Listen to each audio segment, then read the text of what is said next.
มอ่อนเมยนั้นจึงไปมาปันเฮ็ดให้ยองเมาจอมน้องเป็นก้นเมืองเลยเป็นลูกยิงแม่เมืองไปตังเลยตอบปันจองไหลอันทางแลไล่โจพันน้องยักก้อยยากันไม่สูงน้องยิ่งเอ่ยฉันต้องตักมือคือจองไหลอย่ายุ่มเล่นยอหลอกให้ใจเมาคือเสาต้นเหลาห้องจึงหือนอ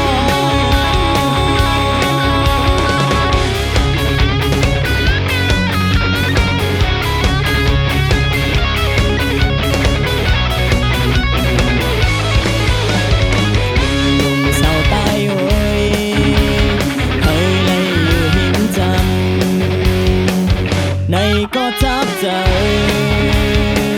พิษให้ยองเมาจอม